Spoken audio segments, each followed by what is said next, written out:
Hi guys, it's Kathy. I hope you're doing well. Sorry about that. My children, they're trying to kill me. I know it. I know it. They want the inheritance of absolutely nothing. They should try to keep me alive so I can gather an inheritance for them. But no, no, no. They're trying to kill me. Who's going to pay the electric bills if they kill me? That's what I want to know. No, I don't care because I'll be dead. I'm not allowed to say that. It's alright, I said it. It's an murder trial, so I think me saying that word probably okay.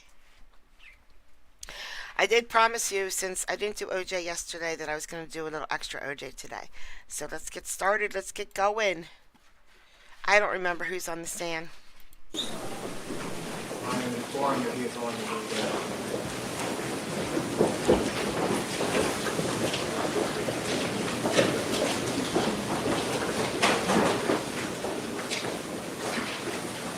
Look at all that paper. How did Here's they Mr. find Clark. anything? Hi, I have Here's Mr. Harmon.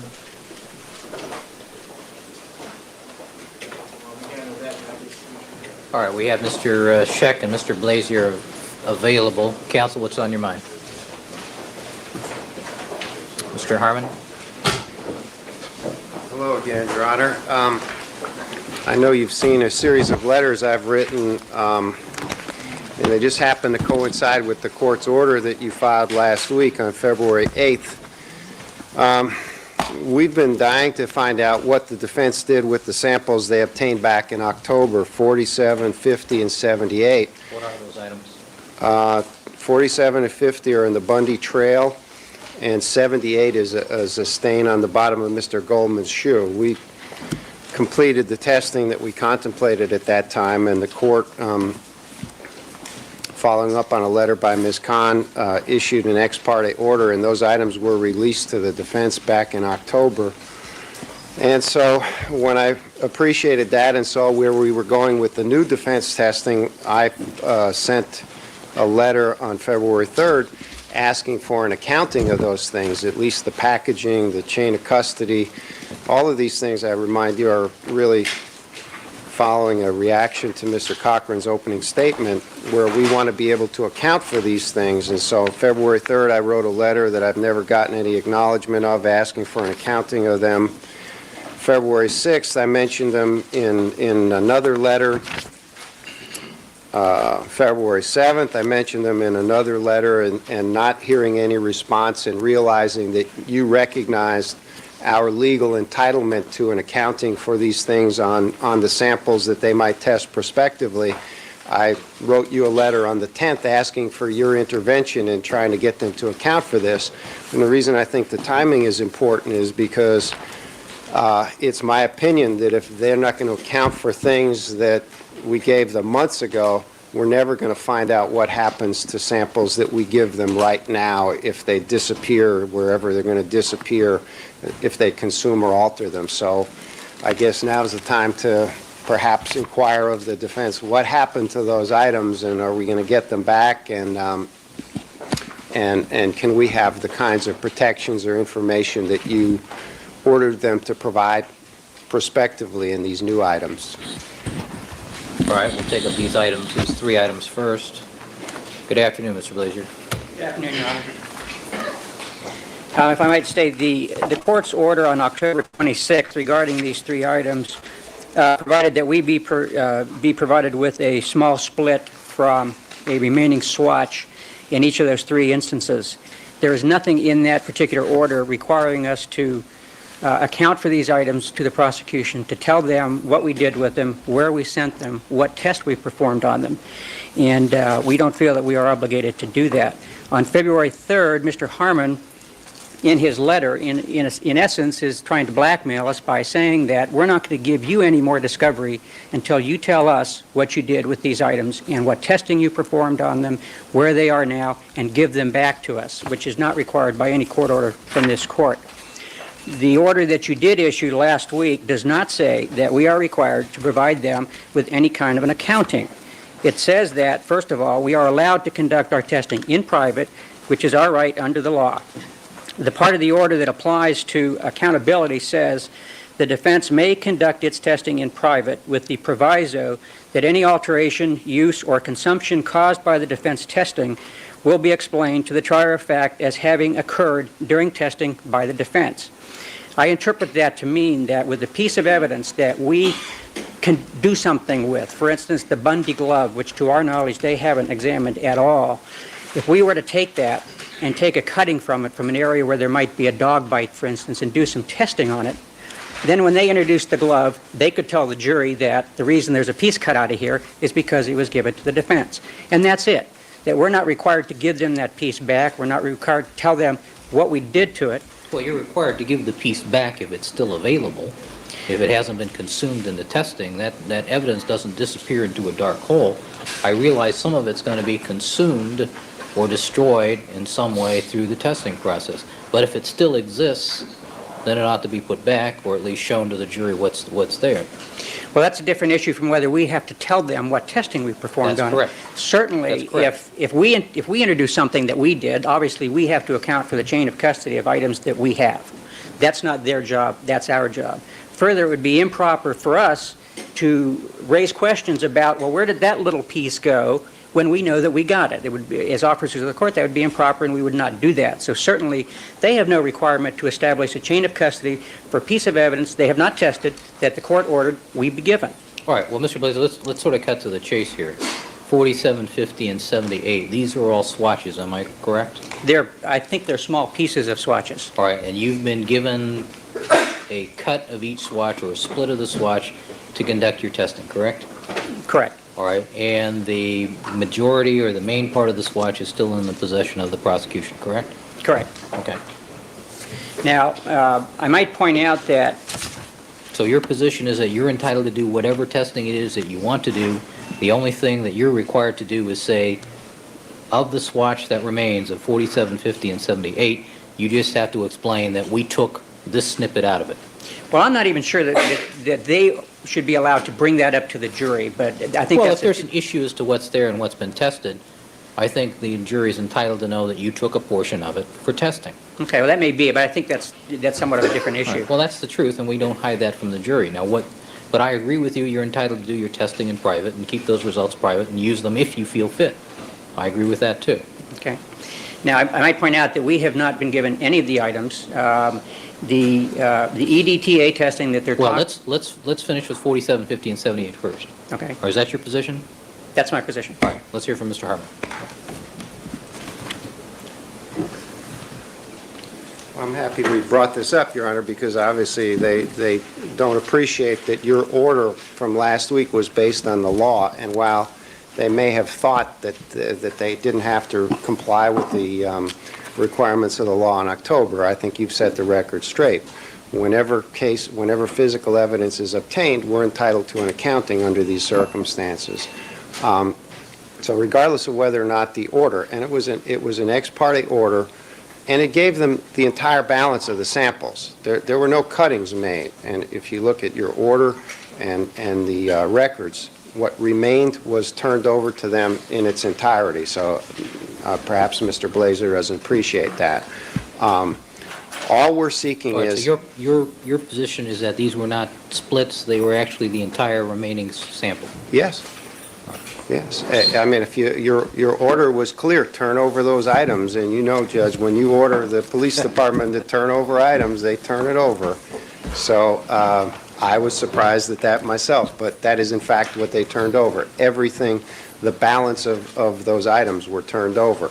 Now, we had completed our testing at that time, so we're not complaining about it, but there have been charges about mishandling of evidence, and we want an accounting. We're not currently seeking results. I don't think the issue's been addressed. Are they done with them? Because I think we are entitled to them. We provide them access for those things, and if they come back, if the glove were turned over to them and came back with holes in it, I think we'd be entitled to not only prove that those holes were made by them, but if there were other samples that were not consumed, I think we're entitled to them. It is our evidence. Under law, we're required to share it with them. We are sharing it with them, and we're just... Let me ask Mr. Blazer then a question. Mr. Blazer, to your knowledge, has 47, 50, and 78 been consumed in the testing, or is there part of that sample still left? Quite frankly, I'm not sure, Judge. Okay, why don't you check on that and let us know? I can. And I could say that I have the October 26th order here. It says a split, and if they gave us Right. more than we were entitled to, that's not our problem.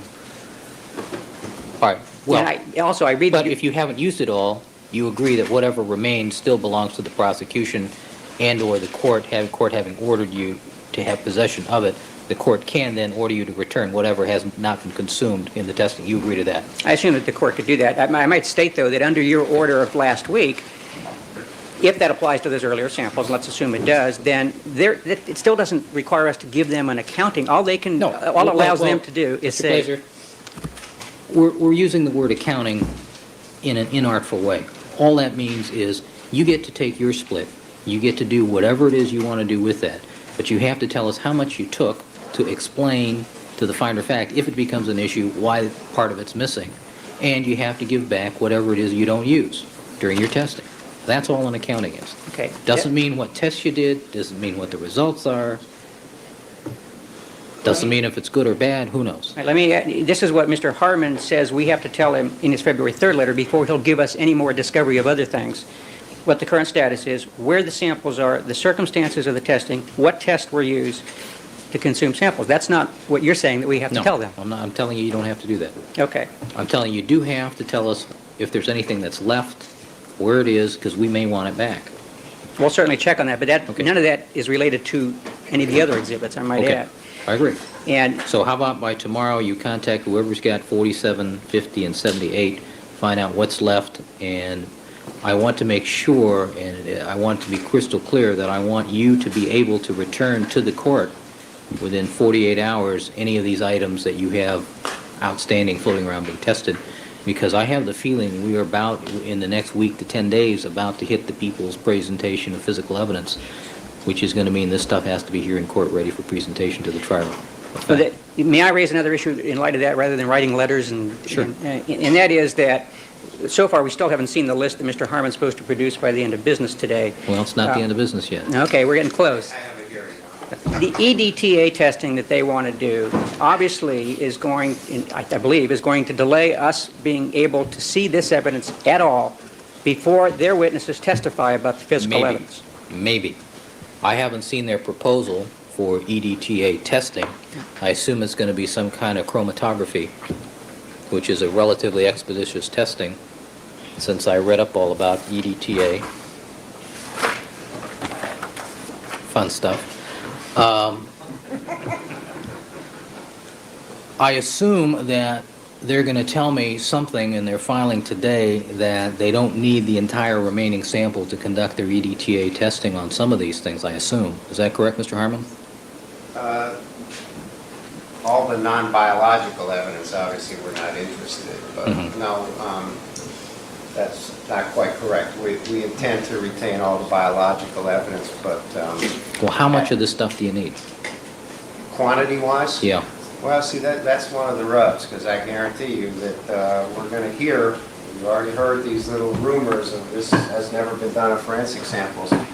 The smaller the sample, you know, we're essentially trying to prove a negative means something, that the absence of EDTA means it's not there. So the larger amount of sample you have from which you've derived your sensitivity level is critical. You know, we're kind of way back where you were last summer in trying to decide whether the defense could snag some evidence ahead of time that could jeopardize the potential for results. We didn't create this dilemma, and you know, to suggest that we're withholding things for them, many of these things were available to them All right, for Mr. quite Harmon, some time. let me ask you this. In the response that you're about to file with the court and with opposing counsel, do you contain in your response a testing schedule and an explanation to the court as to why this is necessary? Why the schedule is necessary, or Yeah, why I mean, the why testing? that the test takes X number of days or X number of hours? The test is, as you've read up on, it's a 1 or 2 day test, so the test can be done expeditiously. One of the practical problems that we all face is all of the experts in this case are up having fun up in Seattle at the American Academy of Forensic Sciences week. So I don't think there are too many people that can do anything this week. That sounds real fun.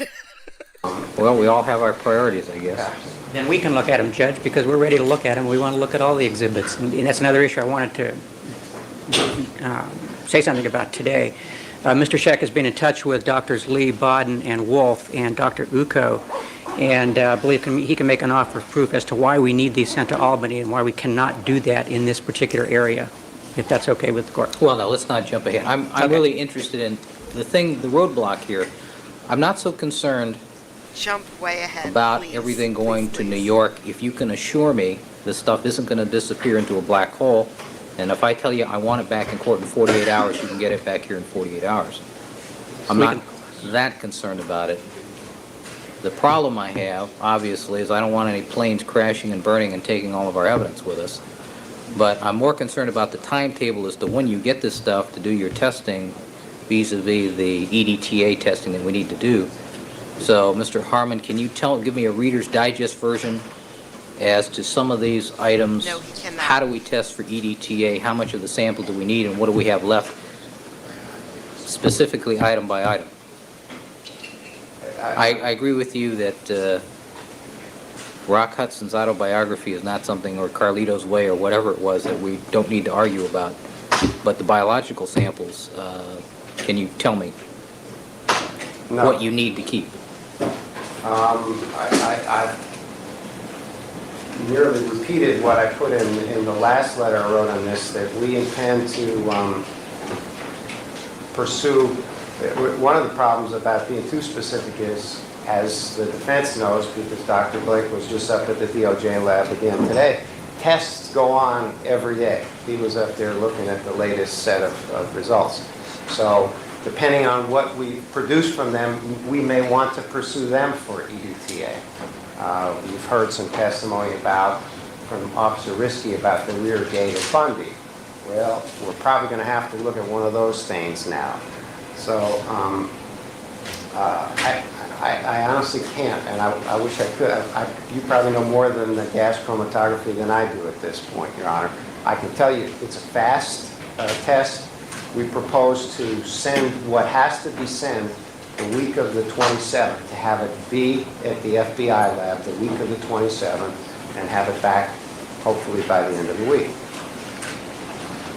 Why do we have to wait till the week of the 27th? Well, there's no... Today being the 14th. Because that's what they told me. It gives us plenty of time to look at it. Let me make a suggestion.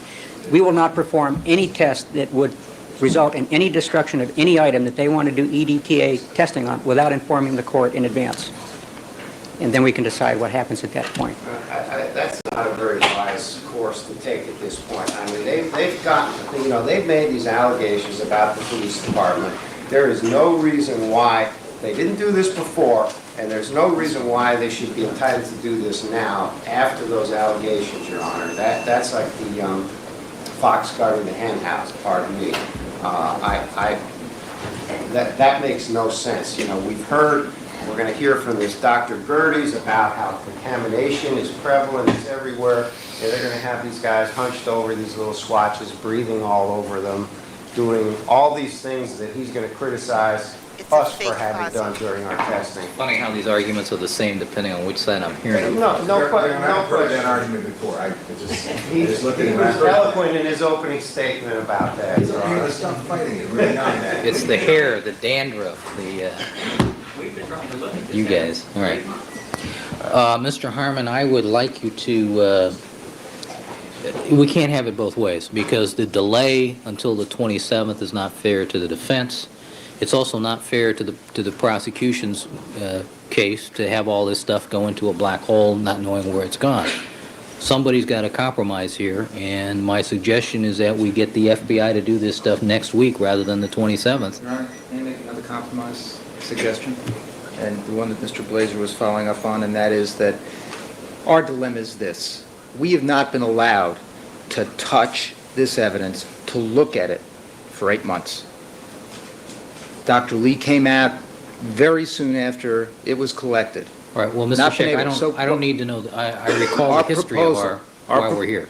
What's your proposal? Our proposal is that this evidence be shipped out as soon as possible to Albany College of Medicine. We'll put in the necessary Today. affidavits to make out the necessity, but it is, as Mr. Blazier told you, I spoke with all these doctors on Sunday, having to do with equipment. It's an autopsy laboratory. We'll do this expeditiously. Because we need to see the evidence and examine it so that we can intelligently cross-examine witnesses.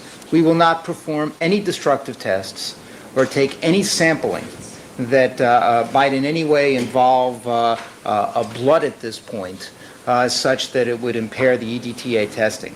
That, frankly, is something that I would imagine is going to come either at the end of the prosecution's case or in rebuttal if necessary.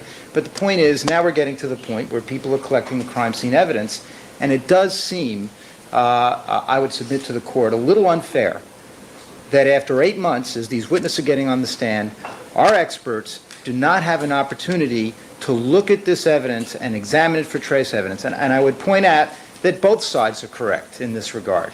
That any time that you take evidence, be it a shirt, and somebody folds it, looks at it, puts it back in the bag, takes it out again, each different time it can change. That's what we're talking about, microscopic examination of trace evidence. And it seems to us that our time has come to look at that. We won't perform any sampling that would involve a destructive test for blood, so it disappears down a black hole. They can have somebody there, they can monitor all of that, It is wide. and we can report back to the court on all of this. But the point is, we want to see it. Well, you know, that's a nice proposal. I made a proposal about a week and a half ago that we do this jointly, you know, the whole EDTA thing. So they could have their people watching it, kind of looking at it, checking it out, and actually watching the whole EDTA test. That was one possibility. If they wanted to find out if there's real EDTA in there. I mean, it could be a tremendous accomplishment for them to find EDTA in this blood on the sock. And they keep hedging about, or that's avoided like a dirty diaper pail here. Actually, it isn't, Judge. Most of the Does any, don't say, but do we ever get an answer if there's EDTA on the blood of the sock? Just, yes, we get an answer, or no, we don't get an answer, but don't say what the answer is, if anybody even knows. the blood from Miss There are a Simpson. lot of dirty diaper pills. I have, But most I of- have a big one in my house, so I Most of the blood from Miss Simpson is autopsy blood anyway. It's not put into EDTA containers, so that's really not an issue for us. That's not true. All right. Mr. Harmon, what I would like for you to do, unfortunately, the FBI is probably closed for business.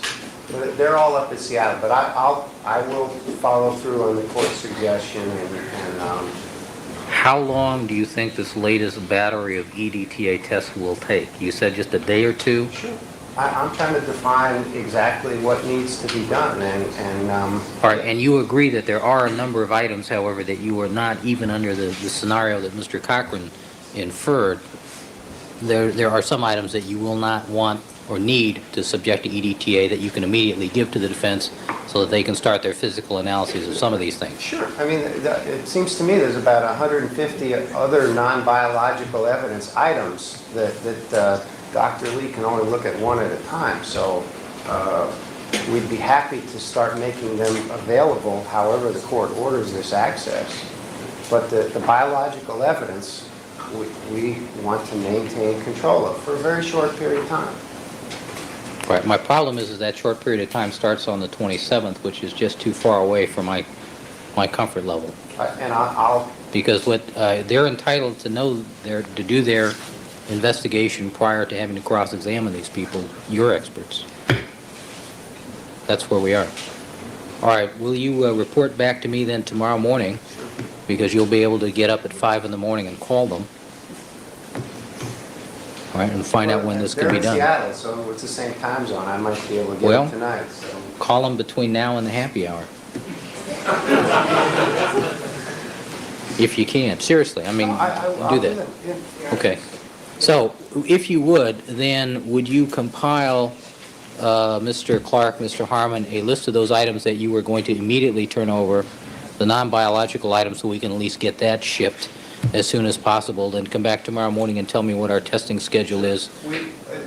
Let me start, and I'll file this letter, and essentially it's by default. All the non-biological items are available at Okay. the present time, and we've accepted all the biological evidence. And so we'll hopefully make some progress on the EDTA test. Well, Mr. Scheck, it looks to me, what I'm trying to accomplish here is getting the EDTA done by the end of this week. That's what I'm trying to accomplish here.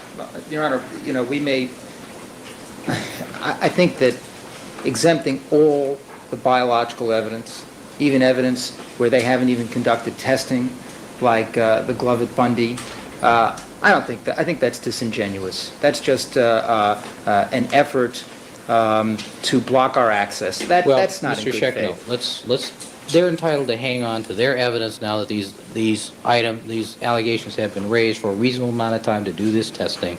I want to make that testing happen in the shortest period of time, and then you'll get it. Well, Your Honor, what's wrong with the compromise I'm proposing for this reason? I know that the court may have looked at something about EDTA testing, but I'm not fully satisfied. I understand exactly what is involved, or whether... Well, nor am I, but I just wanted to satisfy myself that there are some... He does put some zingers in here. It looks like he might put a zinger in about 3 minutes. Let's see. Tests out there that are relatively simple, at least as far as the scientific community is, for testing this thing, and gas chromatography is a relatively well-accepted chemical testing process.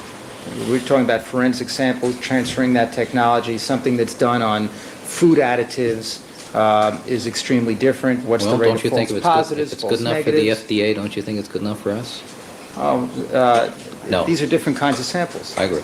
Sounds like we're going to have a Fry it's hearing different. after Oh, I all think, of this. we indicated that it was a Fry hearing, but, that's the problem, Your Honor. All right. It's Well, Mr. Scheck, disingenuous to wait, take all Mr. the Scheck, biological evidence. There's We want to nothing start that's going to looking at happen that. between now and tomorrow morning. All right.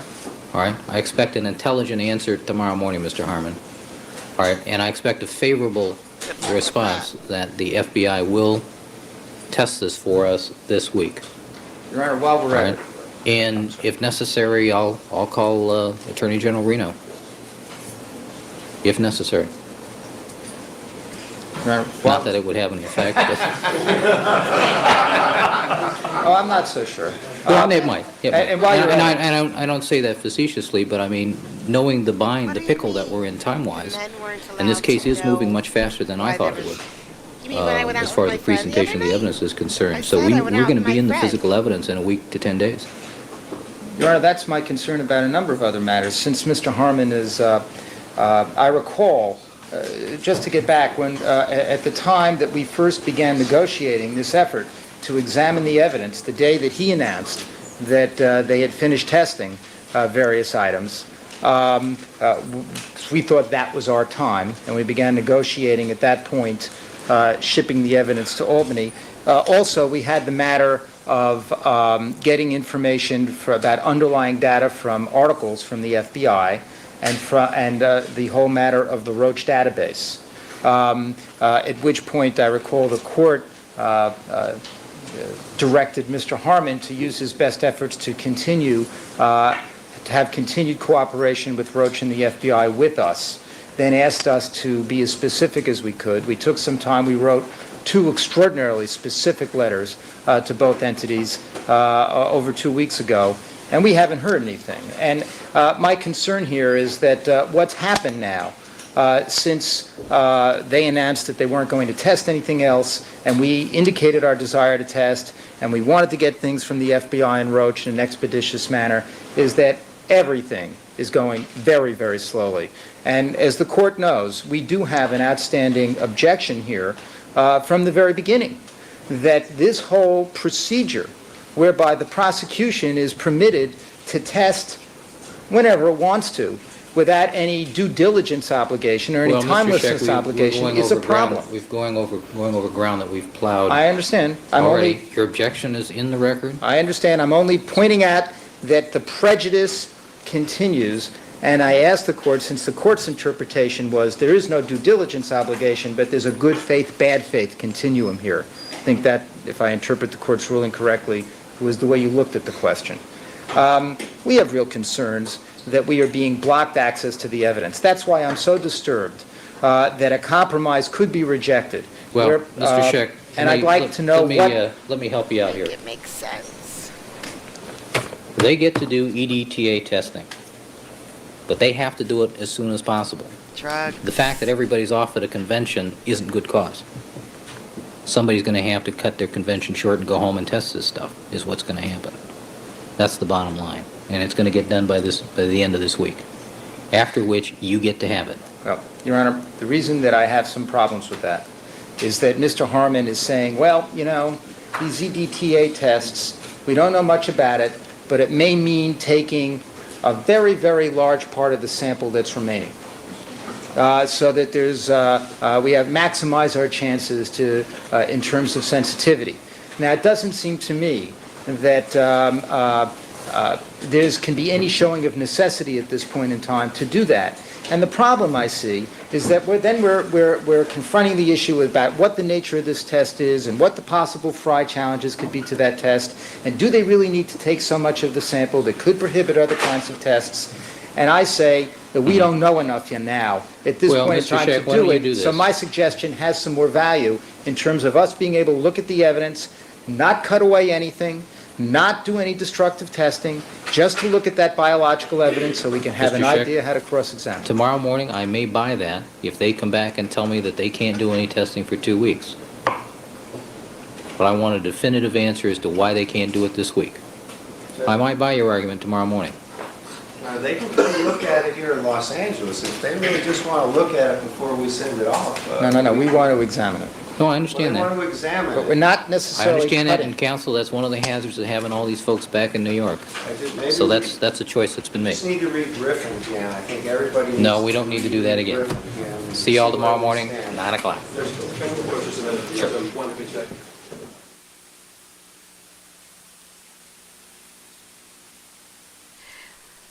It's funny how it dips up at this seal. People tuned into this seal. All right, we're Do on we have February Mr. 15th. Harmon or Mr. Clark anywhere about? Yes, we do. And they are prepared to come in and address the court. They just didn't know if you wanted to do it at this moment. Yeah, I thought we'd try to resolve it as soon as possible this morning if we could. Right away, Your Honor. All right. I don't remember flowers. Sergeant Rossi, why don't you have a seat? Nope, not there. That's a juror seat.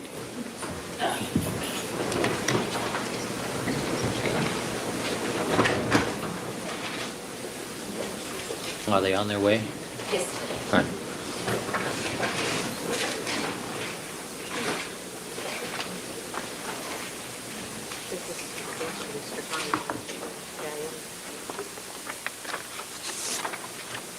Harmon's letter of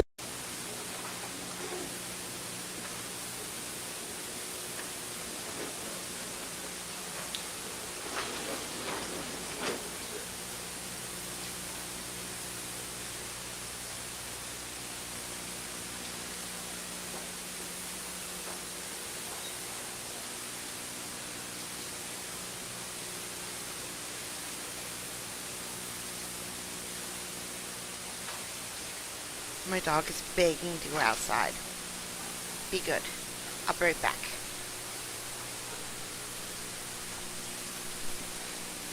You read over Mr. Harmon's letter of today? No.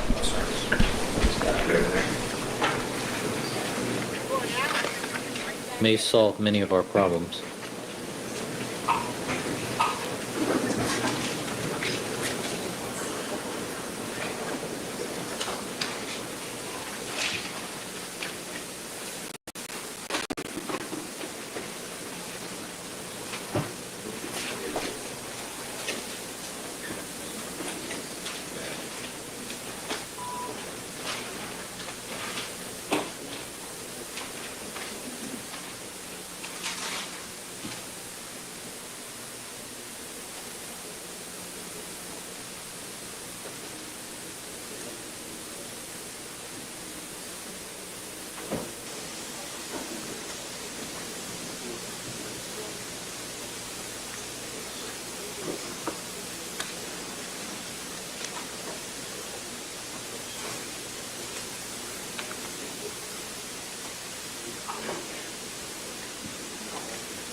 Oh, my microphone was on. Great. Ms. Clark, when did Mr. Harmon receive word to be here? I thought I told him to be here at 9. No, I think there was a misunderstanding on, we didn't know whether you wanted to communicate by letter or in person. And so we made a phone call and we wanted to be here. He's from another county. Is anything good? Probably not. Are the people going to do the tests? Probably not.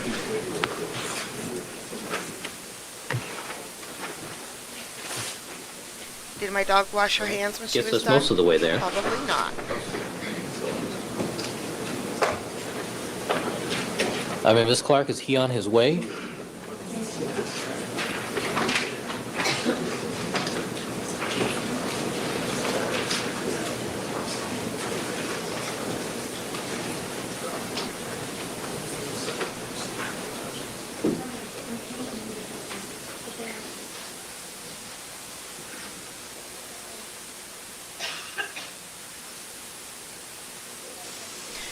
I don't know why this trial took so long.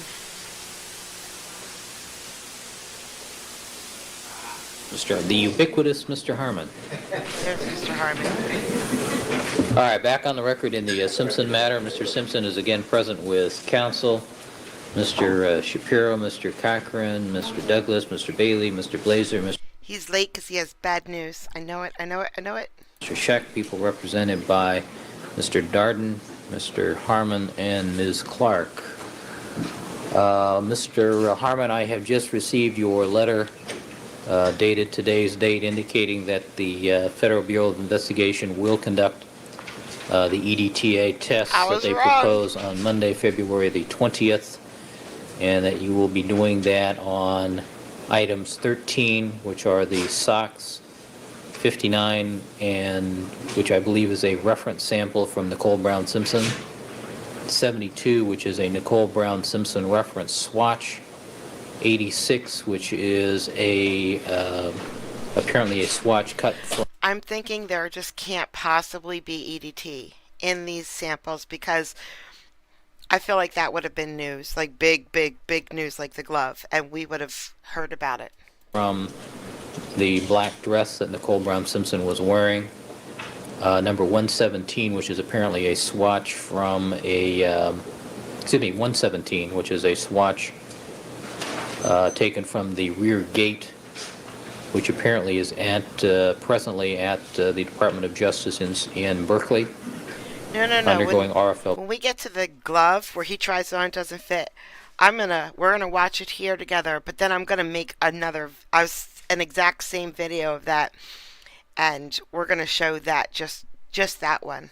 I don't know if it'll be a live stream or just a video. I don't know yet. LP testing, and number 17, which is the defendant's reference sample. Is that correct? That's correct, Your Honor.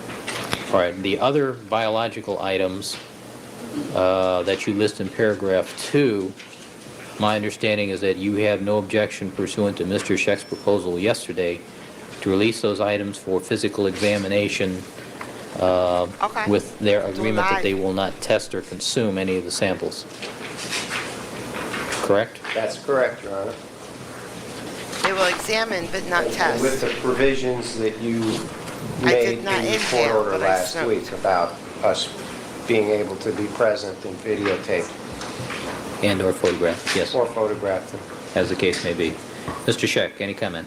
Yes, I think this goes somewhat to alleviating our concerns, but a few questions. Number one, with respect to item 13, the sock, we have a strong desire to examine the sock itself. My understanding is that there is a cutting from the sock, and I that's presume such a that good that is what idea. the prosecution I love intends to perform this test on. And so we would like to have the sock available for immediate examination. That's really critical.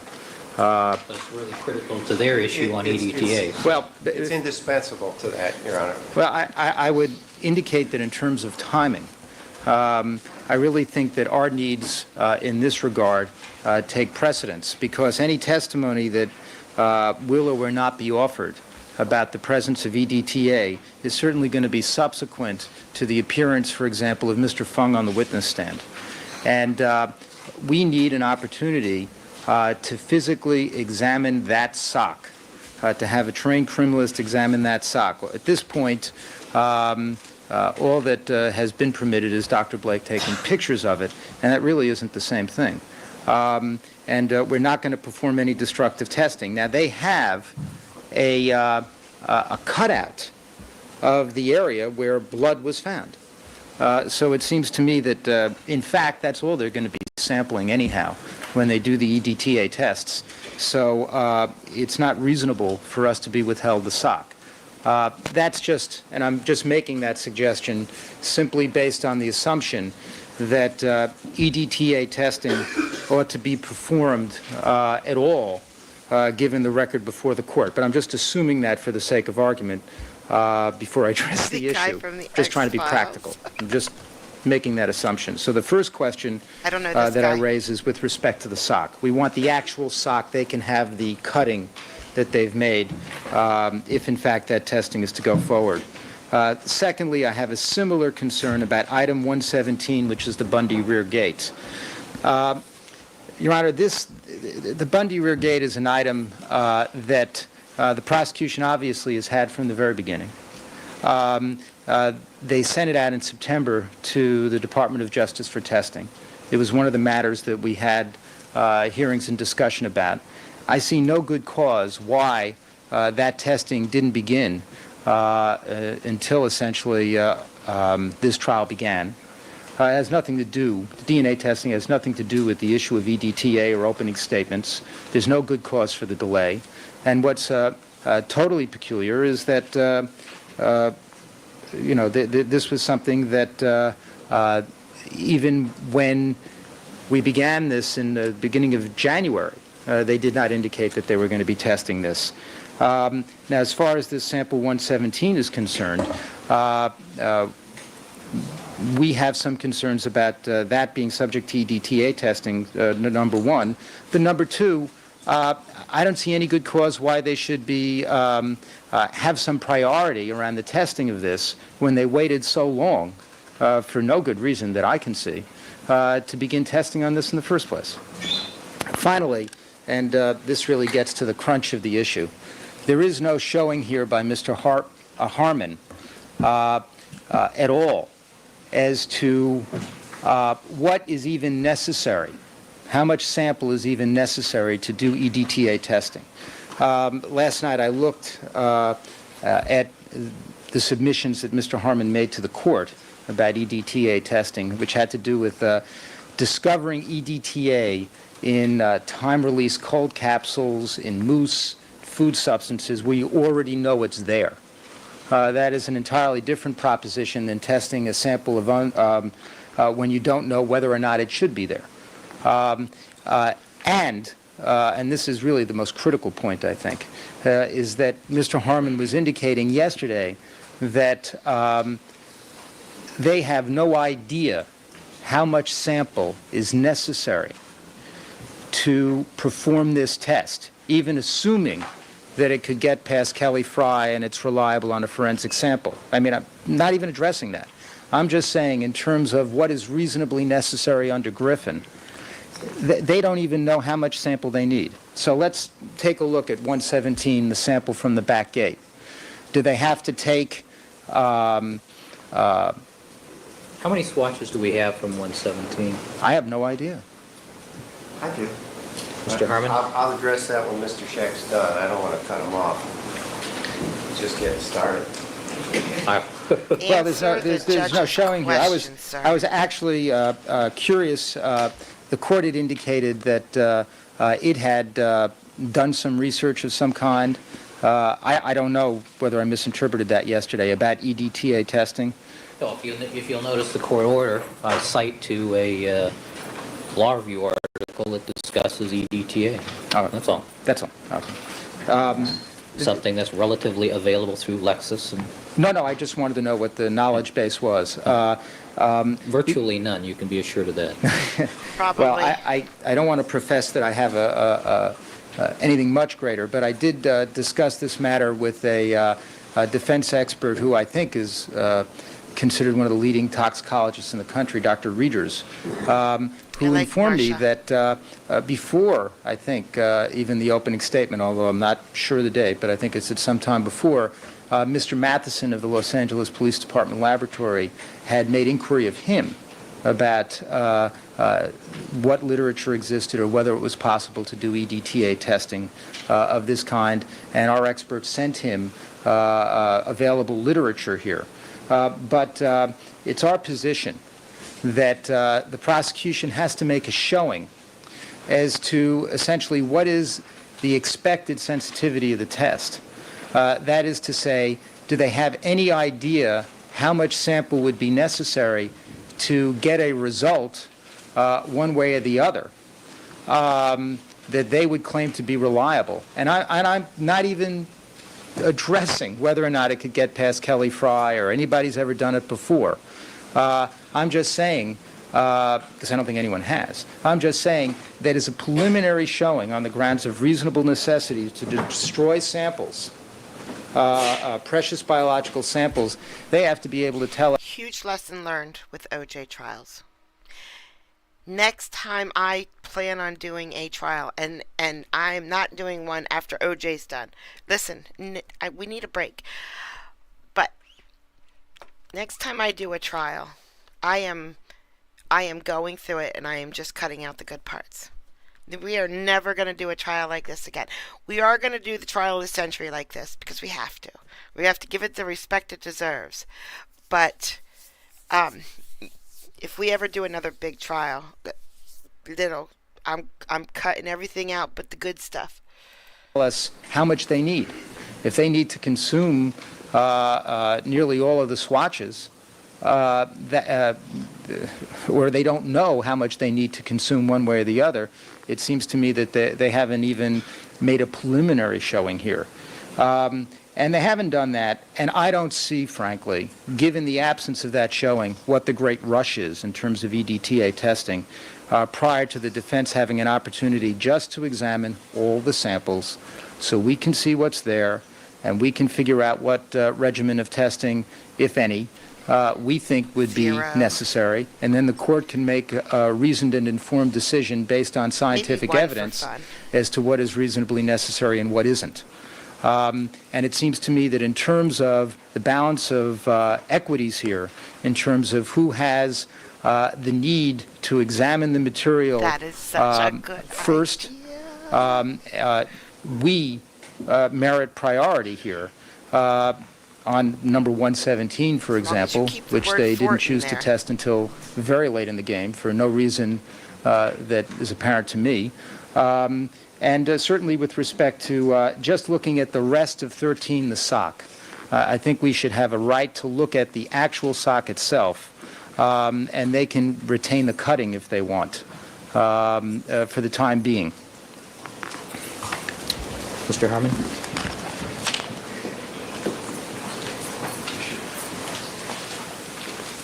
Sounds like they really don't want us to find out what's in those two items, doesn't it, Your Honor? I guess we need to go back to last summer and last fall and remind counsel that while they may say we have to make certain showings in advance of testing, the law in this state has always been Griffin, and that's a retrospective concern. That's, if we want to introduce our evidence, we have to be able to demonstrate that whatever tests we done were reasonably necessary. And the court recognized this when you issued your order, that there was no proposition that the defense had litigated and caused undue consumption of time. The defense simply has no right at that point in time to insist that we make these showings. That's simply not the law in this state. We don't have to show why testing had not begun. You recognize that. And we sure don't have to show how much is necessary.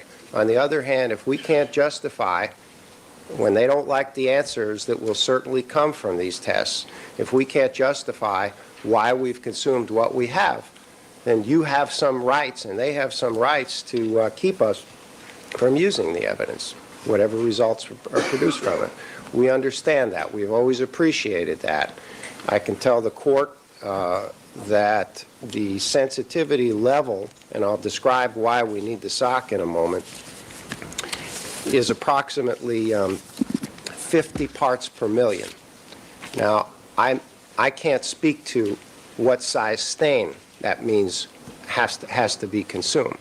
I can't address that. But we will address that when the defense certainly complains that we have proven conclusively that there's no EDTA on either of those two stains.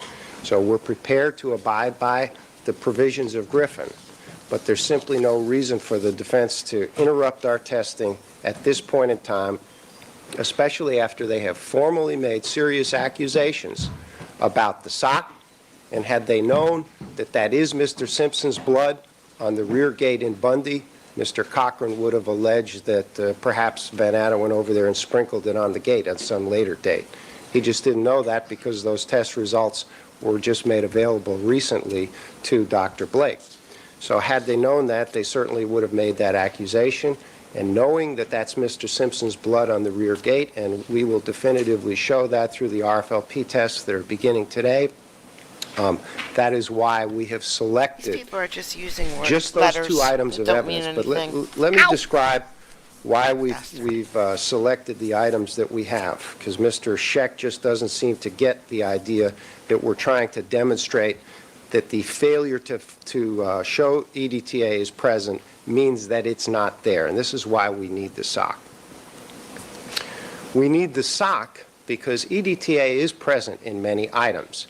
And if, for example, that sock was improperly rinsed in the rinse cycle, there's EDTA in laundry detergent. So we need to do substrate controls. We need to sample extensively from that very sock to prove that if there's EDTA on unstained areas in the sock, that it's probably from one of these other sources in the environment, like laundry soap. If there's no EDTA present in unstained areas in the sock, then that suggests that at least there's no background contribution from the socks that could have come from some other source. So having the socks as a control is indispensable to this as a scientific experiment to prove that this exquisitely sensitive test, when it says we haven't found EDTA anywhere in any of these items, that means it's not there. And that's why we need all the items that we've described. We need the reference samples, 59 and 72, from Nicole. We've had DOJ cut from a very large stained area on Nicole's black dress that certainly must be from her own blood. And that's another control, just to make sure that there's no EDTA present in her own blood, because many food substances have EDTA as a preservative in it. That's another vital control to the test. That's why we've also sent 117, the Bundy rear gate, which the defense knows is the tests are showing that is Mr. Simpson's Bertha, blood, you got me this. and then Mr. Simpson's reference sample. So legally, we've tried to pare it down. They just don't want to wait till Just feel like- Monday. These tests should be done Monday, feel like and there the can't court be realizes EDTA Monday's a anymore. holiday for There everybody, just but they're can't going to be. do it Monday. We're going to get it to the East Coast on Friday, and these tests, unless there's a power outage or a big blizzard, they'll be done Monday. But one of the things that they really haven't addressed is all of their experts, and this is something I touched on in my letter, we seem to have drifted from the court's order of requiring these things to be done locally, absent a showing of good cause. And we have no objection to whoever's doing it. Whoa, whoa, whoa, whoa, whoa. Time out, sir. Wait, time out. Doesn't he have all of the evidence in New York City right now? The prosecution, don't they have all the evidence in New York City? Right? Isn't that what they said? doing it, but it just seems to me you've ordered them to do it locally, consistent with the case law that I cited, and they haven't made any kind of showing of good cause.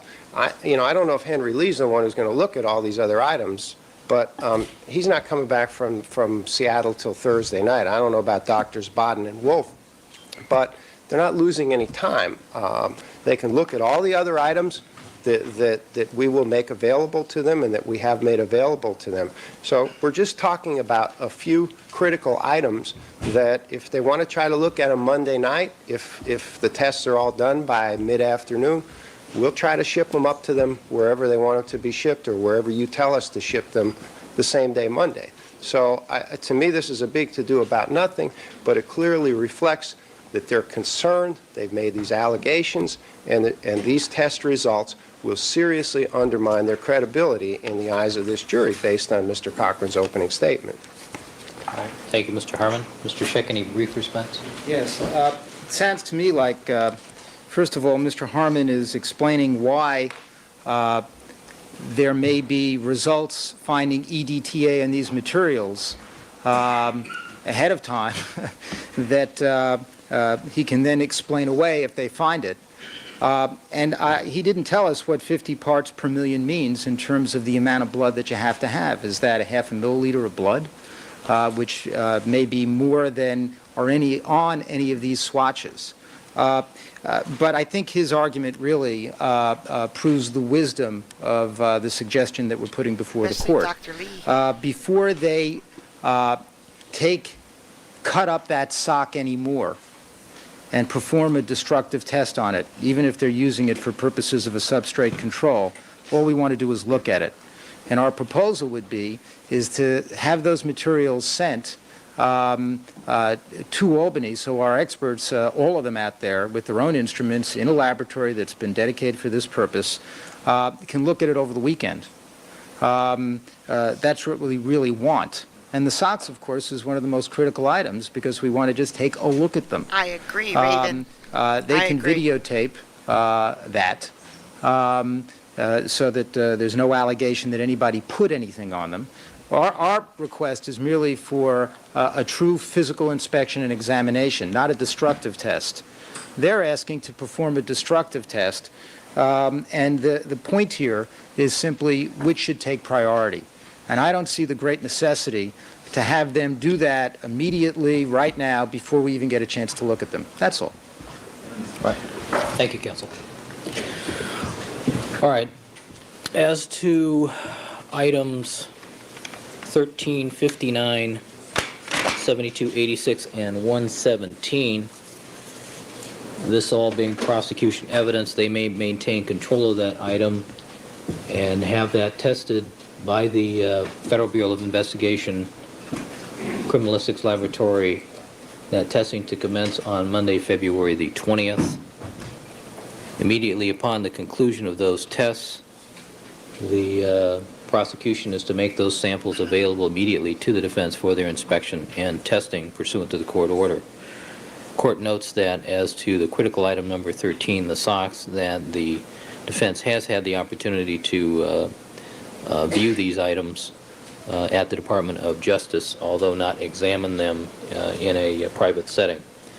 The prosecution is ordered to turn over the items listed in paragraph 2 of Mr. Harmon's letter of February the 15th forthwith to the defense for their testing pursuant to the court's previous order, and the non-biological evidence is likewise ordered turned over to the defense for their testing. I do make a finding that given the location of the defense experts, all of them apparently on the East Coast, and the laboratory facility being available in Albany, New York, that they have shown sufficient cause to test those matters out of state.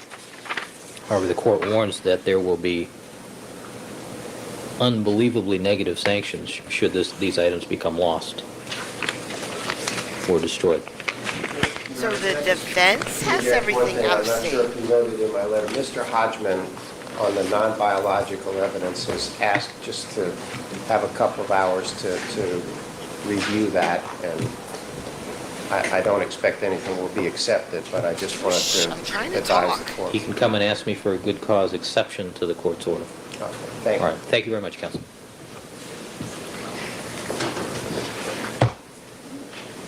All right. Is there anything else before we resume with Sergeant Rossi. All right, Deputy Higgins, let's have the jury, please. Come back, gray hair. Come back. I bet you it's pro. Bet you he uses pro.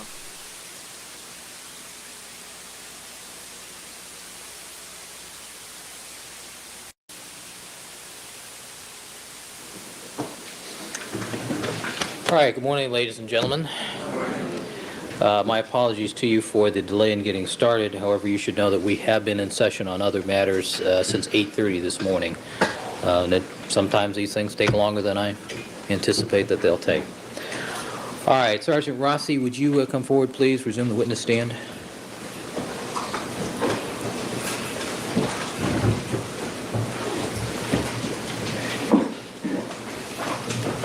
All right, good morning, Sergeant Rossi. You're reminded that you were still under oath. Mr. Bailey, you may continue with your May I cross-examination. approach the witness, Your Honor? You may.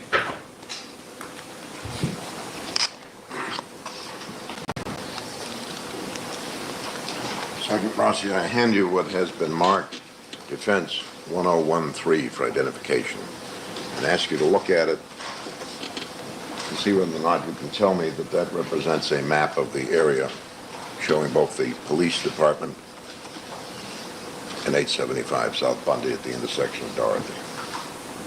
Yes, it does. Do you see a scale on that map? Yes. What is your present estimate of the distance between, by road, the distance between the police station at 1663 Butler Avenue and 875 South Bundy? 3 to 5 miles? 3 to 5 miles? Yes, sir. How about 1 mile, 2,842 feet? Objection. Is counsel testifying? It's a leading question. Doesn't it look more like a mile and a half? It looks a little more than that to me, sir. Okay. When we adjourned yesterday, Sergeant, we were talking about the possibility that the coroner had not been notified as of 5 a.m. My understanding is that you personally didn't know of anyone having notified the coroner of these homicides by 5 a.m. Is that correct? Same objection to yesterday. or Overruled. Yes, sir, that's correct. Okay.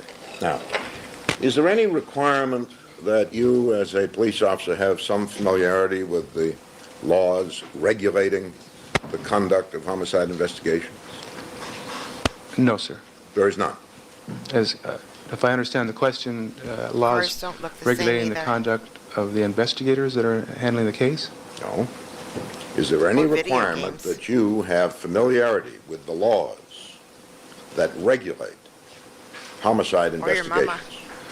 Yes, laws of the state, yes. All right. Are you familiar with any law that dictates when the coroner should be notified when a death has occurred? No, I'm not, sir. You never heard of such a law? No, I didn't. Did you ever hear of Section 10250 of the California Penal Code? Objection. You may your question. No. Yes or no? Are you aware of the code section? No, sir. Do you know that it is... I'm sorry. I'm told I misspoke. Not the California Penal Code, the Health and Safety Code. Do you know there is a Health and Safety Code? in the Yes, I state? do. All right. Have you ever reviewed that code? The entire code? No, sir. I Any know- sections of the code that might pertain to your work? Yes, some. Are you familiar with a section that deals with the notification of the coroner in certain circumstances after death? No, I'm not. Objection. That's not this witness's job. Is that illegal, counsel? Let me see. Oh, I knew all about your reputation, but I don't believe everything I hear. I think it was that weekend at the beach house. No one else was around, and there you were, in the shower, and I had to find out for myself. Prel is not what you remember. Now it's milder, and it rinses so clean your hair is left naturally fuller. Look at me. You're doing wonders for my reputation. I think this is the start of something beautiful.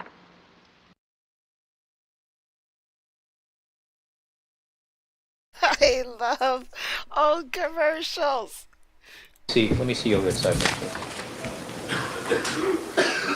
She literally just asked for a sidebar, and you literally just told her no.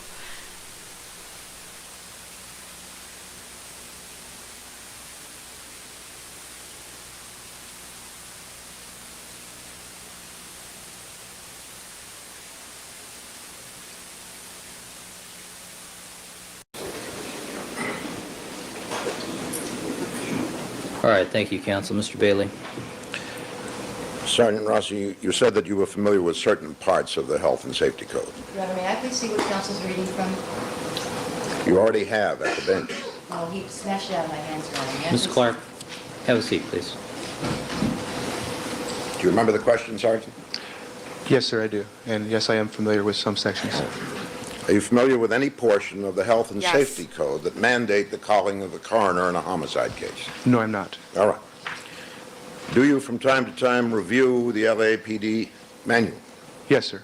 Do you ever look at Volume 4? Occasionally, yes. Okay. And what about Section 238.46 entitled Notification of the Coroner?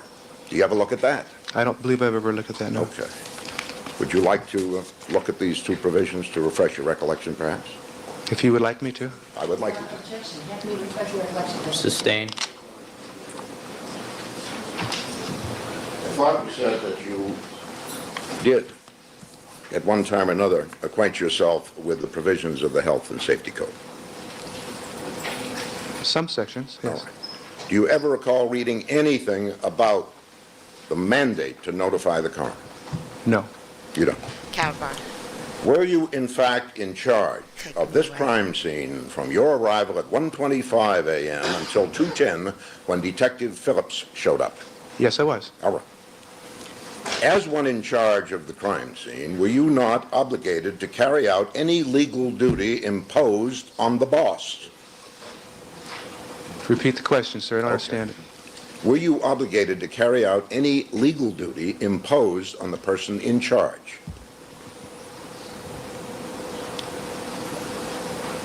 Repeat it again. I just don't understand the question. I was in I'll charge repeat until it again. I was in charge until the detective showed up. No, we're talking about a bracket from 1:25 to 2:10. Do you understand that? Time bracket. Yes. Yes. That's 45 minutes. Is it not? Yes. You had the means of communication at hand, did you not? Yes. Now, did you, during that 45-minute period, have a legal duty to call the coroner? Not as far as I know. No. Did you know it was a misdemeanor to fail to call the coroner, Sergeant? I don't believe it is, sir. May I now approach the witness and show him the section? I don't know what it's showing. Can I please see it, Your Honor? Is that an objection for relevance? Relevance? Sustain. Thank you. So that if there was such a law on June 13th, 1994, you were not familiar with it. Is that correct? Yes, correct. Okay. And if you violated that law, it was unknowing on your part. Is that correct? Calls for a legal conclusion. Sustain. I'll sustain Very the court's own objection. Now, Mr. Bailey, this is a rather limited area of inquiry with this witness. I understand that. Thank you. Is there any regulation, quite apart from the Health and Safety Code, in the manual of the LAPD that requires you, when you're in charge of a homicide scene, to notify the coroner promptly? Not unless I'm instructed by the investigating detective. What regulation are you referring to that says you're exempted from that obligation unless the investigating detective orders you to? That's our department's policy, sir. Where is the policy printed? Can you Have- tell us? No, I can't. Is it any part of Section 238.46 of Volume 4? I don't know. Have you ever read that section? Probably, but I don't remember how long it's been. But yes, I probably have. I read the entire manual when I was studying for sergeant, so. That But was you long. don't now recall what's in it. Not that section, no. Would it refresh your recollection if I showed you that section? Possibly. May I do so? You may. Yes.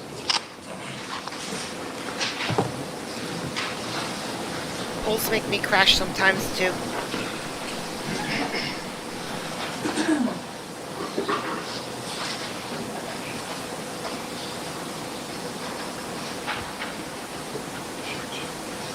Would you examine that?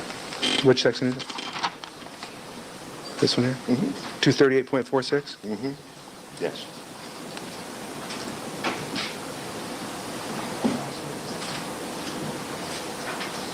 should get like 7 more cats. Then it'll really crush Okay. often. Do you find anything in that section that exempts you from needing to notify the coroner until the detectives arrive? Yes. Would you read the section, or that part of it, which you believe exempts you from that obligation? It shall be the responsibility of the investigating officer to notify the coroner of deaths occurring. And I was a preliminary investigating sergeant, and I take this as investigating officer, meaning the responding detectives. Okay. Now, when you personally observe another policeman violating the law, what is your obligation? Overruled. I think we've already asked this question, though. Sustained. Yesterday. Sorry. Are you familiar with section 210.46 of volume 1, dealing with misconduct of officers and the duty to report? Yes, sir. All right. Did you ever hear any detective call the coroner that morning? No, I did not. Did you ever report the fact that the detectives had violated the rules of the manual? Objection, that seems fast enough. Sustained. Very well. What obligations do you have to make reports of homicide investigations of this sort when you are at least temporarily in charge of the matter? The only obligation that I have is to ensure that a crime scene log is being completed. And how did you carry out that obligation that morning? When I arrived at the scene, I asked Sergeant Marty Kuhn, who was handling the crime scene log, and he indicated that it was a police officer by the name of Chris Cummings, and he was standing very close to my proximity, and I saw that he was in fact engaged in that duty. And did you take any further steps to assure that the crime scene log was being accurately carried out? No, sir. Have you ever examined it to see that it reflects what you remember? Have I ever examined the crime scene log? Yes, I've looked at it. Okay.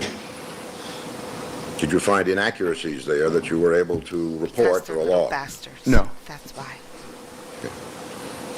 According to the crime scene log, are various people on the scene at given times, and the departure reported is unknown, if you know?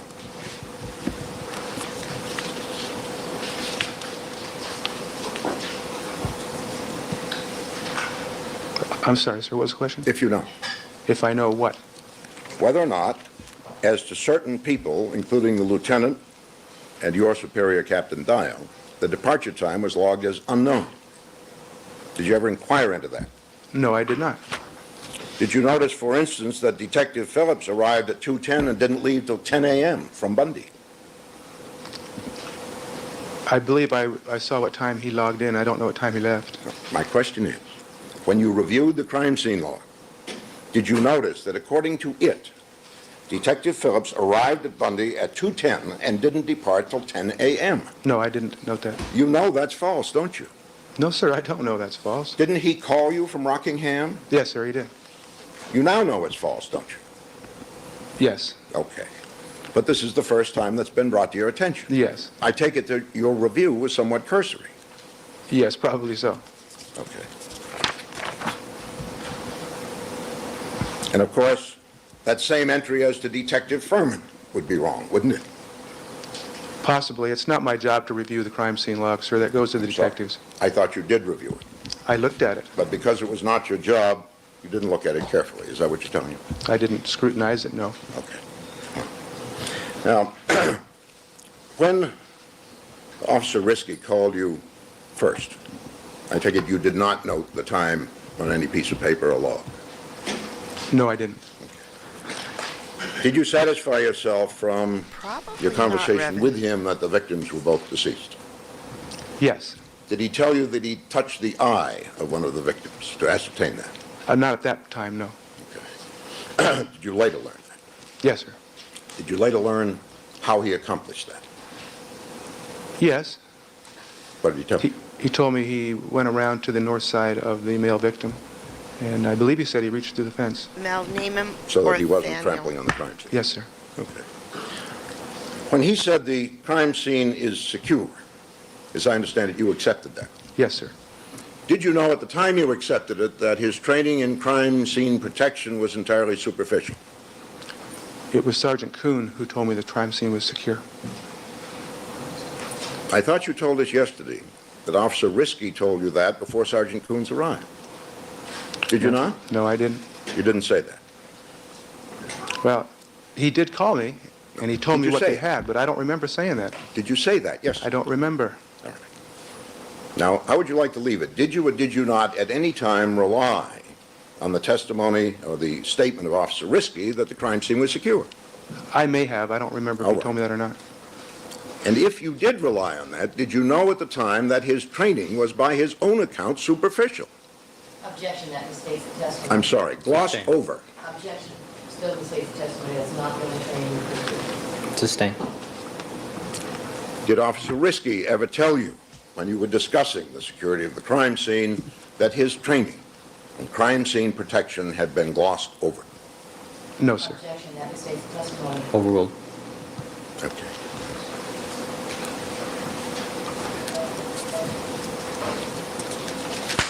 I think you mentioned yesterday that Detective Phillips was making notes at the crime scene. He had a notepad with him. No, did you see him writing notes? I don't believe I saw him writing notes. I assumed he had been. Now, was there some interest in learning the identity of the male victim at the crime scene? Not by me, but I'm assuming there was by the detectives. You mean during the 45 minutes that you were in charge, you didn't care who he was? It wasn't that I didn't care, sir. It wasn't part of my job. I was more interested in securing the evidence there. Was it important to notify his next of kin who might be threatened, as you agreed Mr. Simpson might be? It was important, I think, if I was instructed to do so by the detectives, but at that point, that wasn't what I was going to do. Is the police department frozen tight until the detectives arrive? In some cases, yes. On this occasion, apparently. Is that so? To a certain extent, I was waiting for instructions from the detectives, yes, sir. After 300 homicides, you didn't incline yourself to try and find out who had been killed. Is that right? No, I did not. Okay. What was the purpose in taking and running through the computer the tag numbers on the vehicles in the area? Possible witnesses? Was it of interest to you to know which of the two victims might have been the primary target of the assassin or assassins? Objection, this is beyond the scope of our evidence. Overruled. I think that would be interesting to know from a detective standpoint, yes, sir. Not something in which you had an interest? No. Okay. Is it true that until 5 o'clock on June 13th, nobody knew that the male victim was Ronald Goldman? If you know. I don't know. Is it true that as of 5 o'clock a.m., when you were on the phone with West Tech, trying to help the officers get into Mr. Simpson's home, that you had no idea who the victim was? That's true. And when is the first time you ever heard the name Ronald Goldman? I don't remember. I don't remember even it was that day. Did you read it in the papers? Oh, I may have. I don't recall. Thank you. Ms. Clark?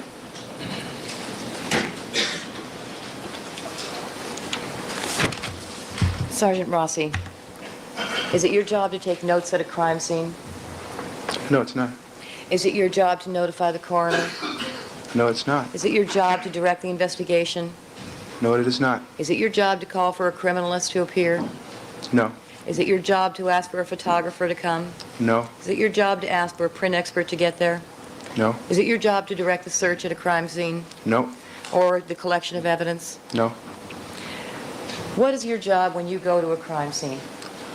As a watch commander, my job is to ensure that the crime scene is secure and that any evidence is protected, and to make the necessary notifications to the detectives and to my command staff. So you are not trained per se in homicide investigation, is that right? Sustained. Are you trained in homicide investigation, sir? No. And so are you there to maintain the scene for the detective who is trained in homicide investigation? That is correct. And so when you say it's your job to secure the crime scene, as you referred to checking the perimeter in your testimony yesterday, do you remember that? Yes, I do. Is that what you were talking about in terms of securing the crime scene? That's correct. So you make sure the crime scene tape is where it's supposed to be, That's part of it, yes. and that nobody goes in through the tape who isn't supposed to. That's correct. And you do that until the detective who's handling the case gets there? Yes, I do. Now, you indicated that you've been to, what, 300 homicide? In the neighborhood of 250 to 300 in my career, yes. And have you been to other homicide scenes in your capacity as sergeant, watch commander on previous homicide cases? Yes, I have. And in those other homicide cases where you appeared as in your capacity as watch commander, what function did you perform? The exact same function that I performed at this homicide. You mean in those other cases you did not notify the coroner? No, ma'am. You did not attempt to ascertain the identity of the victims? No, I did not. You did not attempt to call for criminalists No. or photographers No. or notify coroners? No. I have done that, but only under the direction of the detective. When the detective handling the case asked you to do him a favor and help him out? That's exactly right. So this case was no different than the others? No, it's not. Been patient. Every question is leading. Sustained.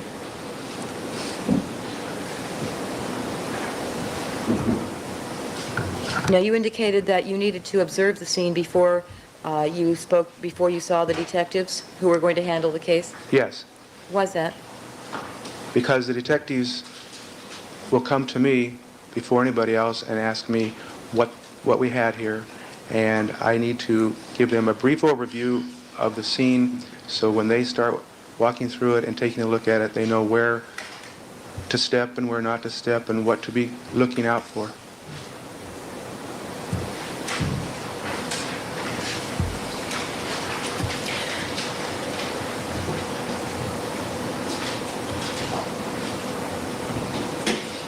Okay, I think you indicated yesterday that Officer Risky told you he thought one of the victims might be related to Mr. Simpson. Is that correct? Yes, he did. But at the point that you got there, was there confirmation of that information? No, there was no confirmation. Have you ever made notification to the next of kin in a homicide case? No, I have not. Are you aware of any policy with respect to how it's supposed to be done, by telephone or in person?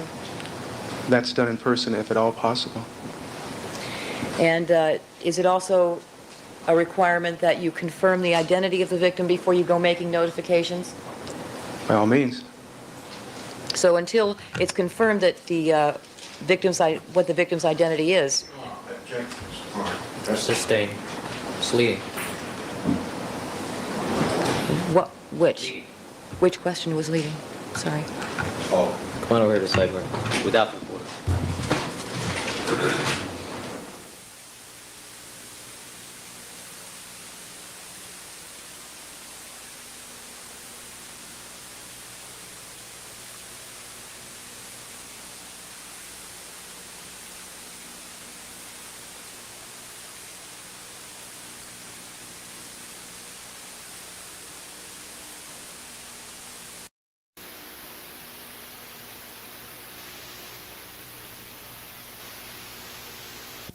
Ms. Clark, you may continue. Where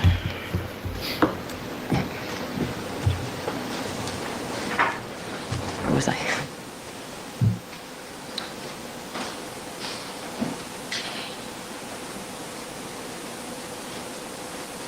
think we were talking about notifications. Right, thank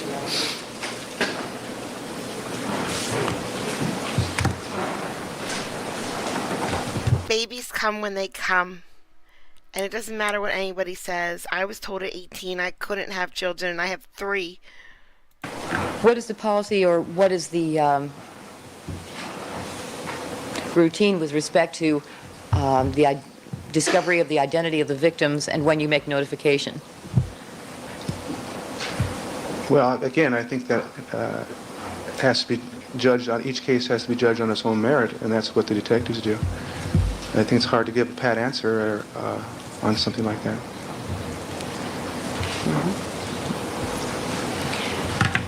Now, what is if you know, do you know what the policy is with respect to who's allowed to touch the bodies of the victims? No, I don't.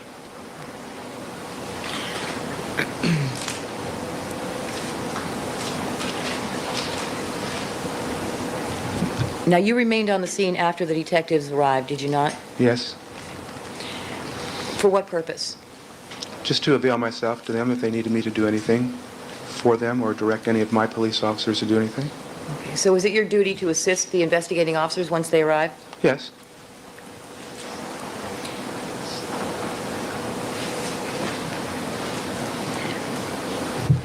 And you stayed there until how long? Till when? I believe I left right around 4:10. I think it's because I practiced a lot, though. Now, did you just take off by yourself, or what? How'd you get to go? No, I returned to the police station with Sergeant Hussey. He drove me to the police station. And who let you go? Captain Dial released me from the scene. Sergeant Hussey. She said she relieved you at that point, or were you relieved by someone? Well, I had been relieved by, as far as the responsibility of in charge of the scene, by Detective Phillips prior to that. I was just checking with my commanding officer who was there and letting her know that I was interested in leaving to complete some paperwork that I had to do, and she said fine.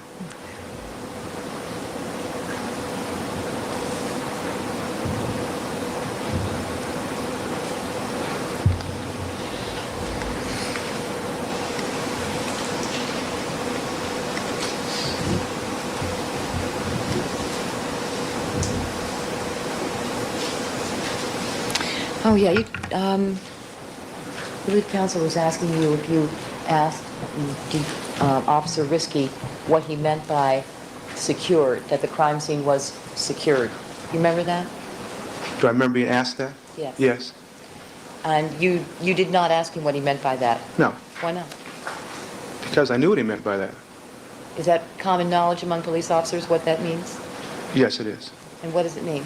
It means that the crime scene is secured and no one unauthorized is allowed to enter the scene, and that any evidence is being protected.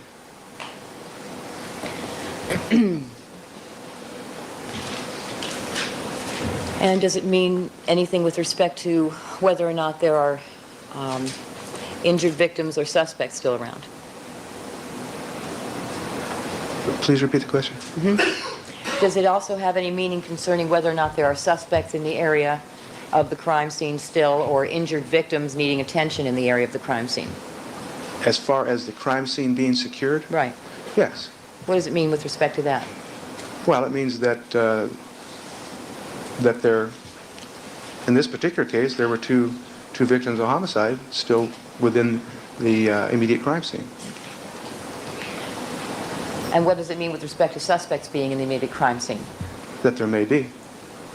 As far as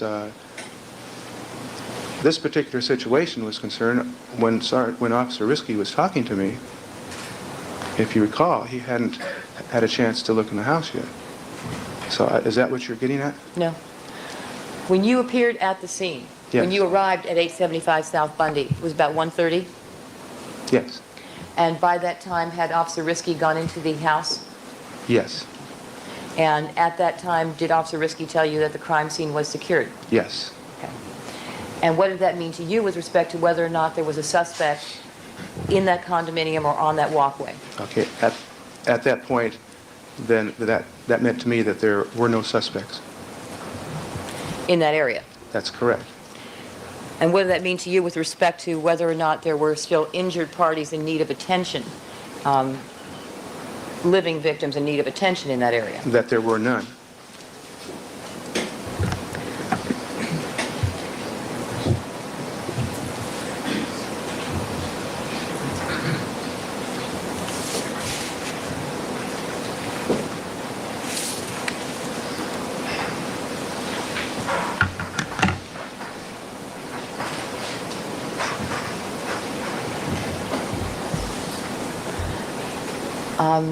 Counsel was asking you yesterday about invisible shoe prints. Do you remember that? Yes, I do. Okay. Now, you talked about wanting to preserve the evidence at the crime scene. You remember that? Yes, I do. And what is the point of preserving the evidence? When you say the evidence, what are you talking about? Obvious evidence. Things connected to the commission of the crime Yes. that might help solve the case? Yes. Now, that walkway where you saw the bloody shoe prints, Jonathan?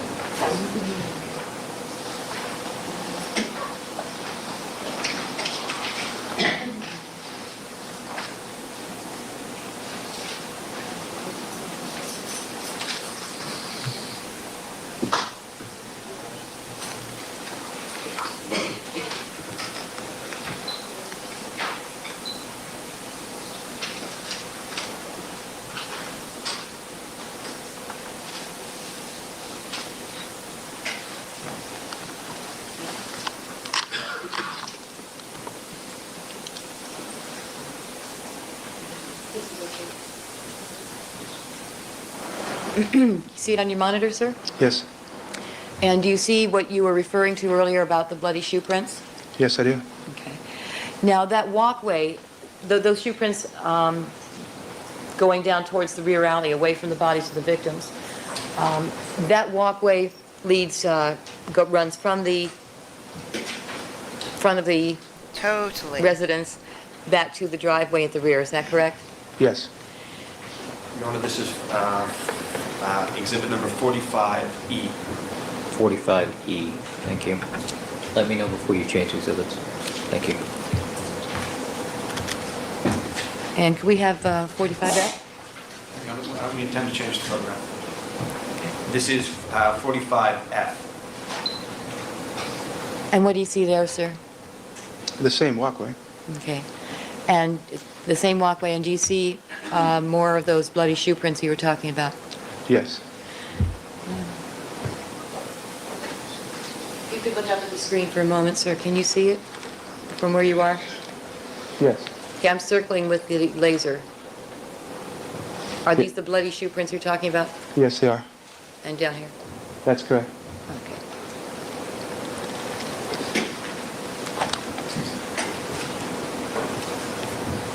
All right, so that would be the walkway that you used to go from the rear driveway up to the front door? Yes.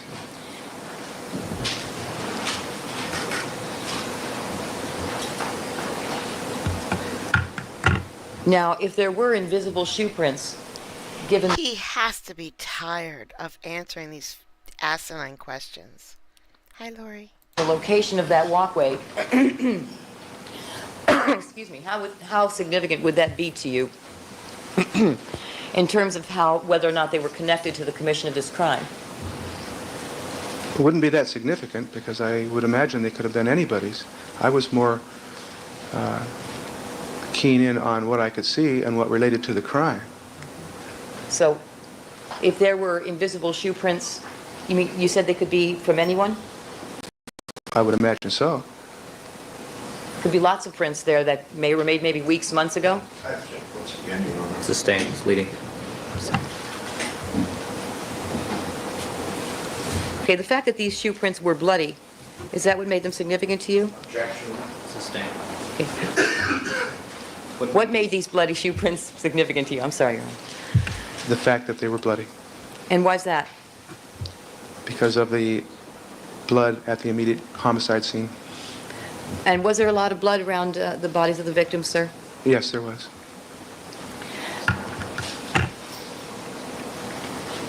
How many sets of bloody shoe prints did you see? I saw one set, 2 prints.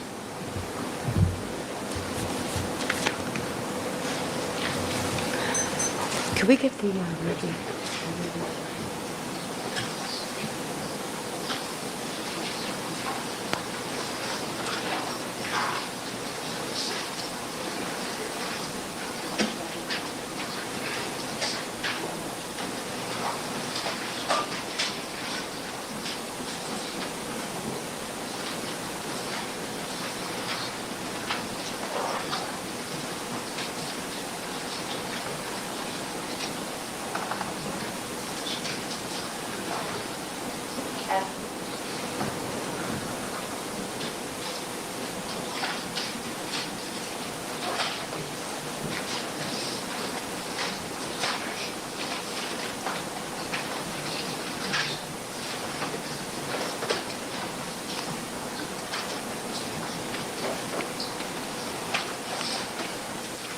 And in between these horrible questions, he just has to sit and wait in rooms for them to talk to themselves.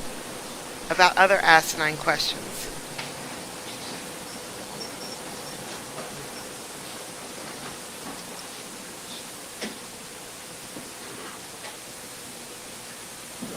This next photograph will be exhibit number 48F. Do you recognize what's shown in that photograph, sir?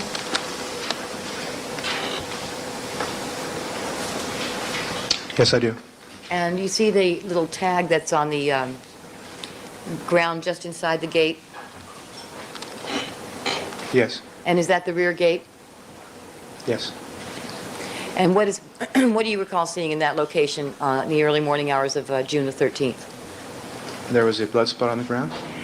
Close up. Yes, Your Honor, this is exhibit number 48G.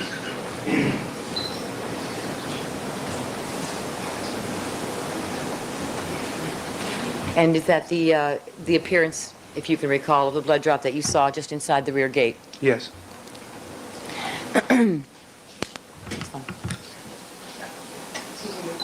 Counsel, may I see the copy of the page that showed the witness from the manual? Thank you. So you were shown this page by counsel, section 238.46 of the LAPD manual, Yes. and in it, and you were asked if there was anything in it that exempts you from having to notify the coroner at a homicide investigation, Yes. and you said there was. Yes, sir. And then you read, "It shall be the responsibility of the investigating officers to notify the coroner of all deaths occurring." Yes, ma'am. Investigating officer. Is that one of those terms that you all understand what that means? Yes. And what does it mean? It means the responding detectives. You're not a detective, are you? No, ma'am. You're a sergeant? I'm a sergeant. And so, in saying the investigating officers in that manual, does that refer to you at all? No, it does not.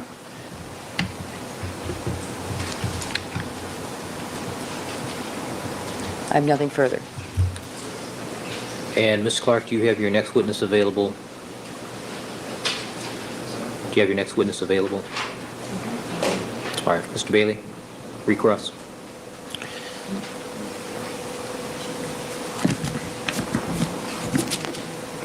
As I understand it, your view of that regulation is that when the investigating officers arrived, it was then Now I know. Guys, his voice. You know American Court's opening? He sounds just like that guy. that the obligation to notify the coroner arose. Is that right? It was their responsibility. Uh-huh. And you watched them violate that responsibility for 6 hours, didn't you? No, sir. Objection. That's argumentative. Sustain. Sustain. Did you ever hear them call the coroner? No, I didn't. Did you mention to them their responsibility under that section at any time? Overruled. No, I did not. Why not? It's not my place to, sir. You watched them violate a regulation. It's not your place to do anything about it? Sustain. It's argumentative. Doesn't Section 210.46 require you to report misconduct by officers, even if they're your superiors? Sustain. Assumes facts not in evidence. You know what? Now, you said on redirect examination, in response to a whole series of questions, that you really had no duty to do anything during your tenure as senior person at the scene except protect it. Is that Yes. right? Yes, sir.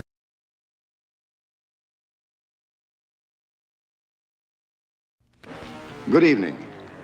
We, the unwilling, led by the unknowing, are doing the impossible for the ungrateful.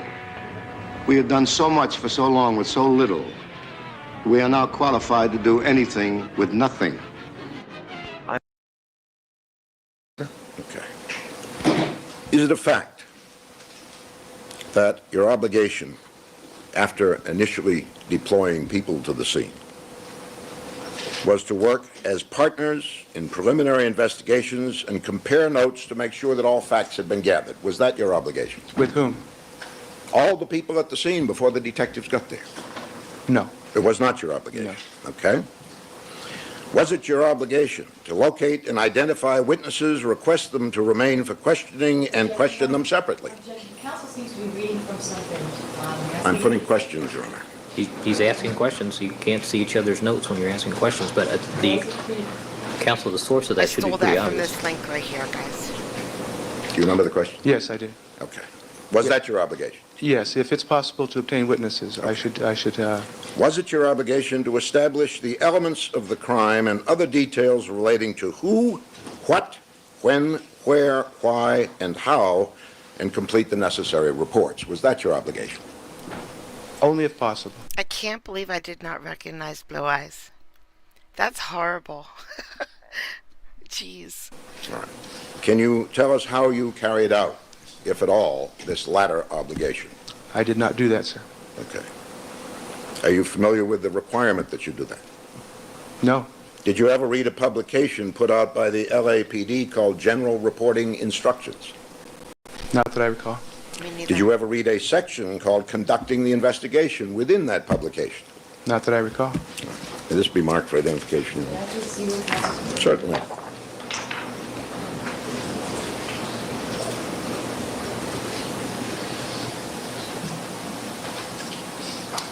Mrs. Robinson?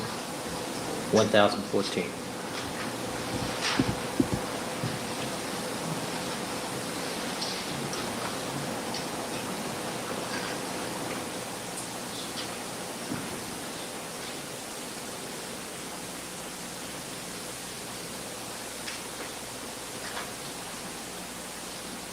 Yes, they all sounded similar back then, but this is the 90s. But he still sounds like a 50s type Ms. Clark, guy. how about if I have Ms. Robertson have a photocopy made for you? Thank you. Can we have this one? It's only one short section.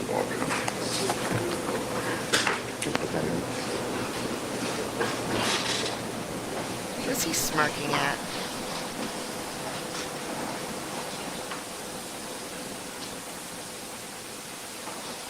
What's that curly thing hanging out of that cell phone? Looks like a wire. Weird. Aw, pretty flowers.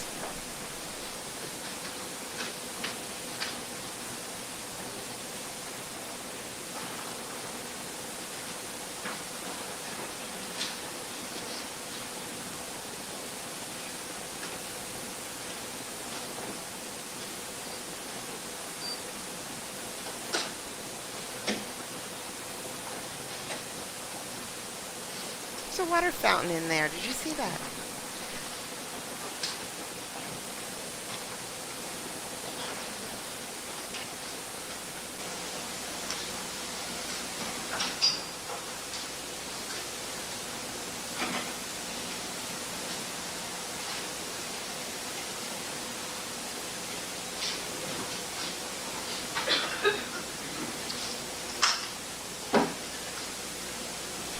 Looks like their photocopiers are as fast as ours are. Nothing's changed much.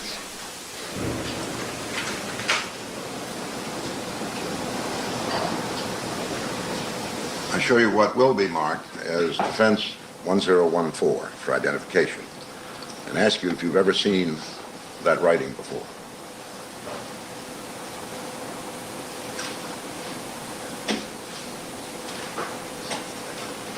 I may have, but I'm not sure.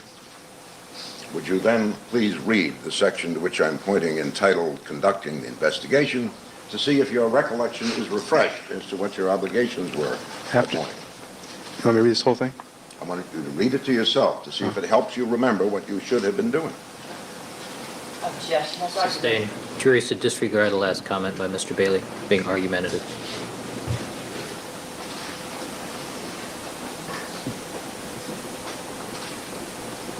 If I ever get married again, I'm going to use that phrase often. We'll be having a conversation, and I'll just say, Jerry, please disregard his last comment. That was argumentative. Won't he love that? He'll giggle. Yes.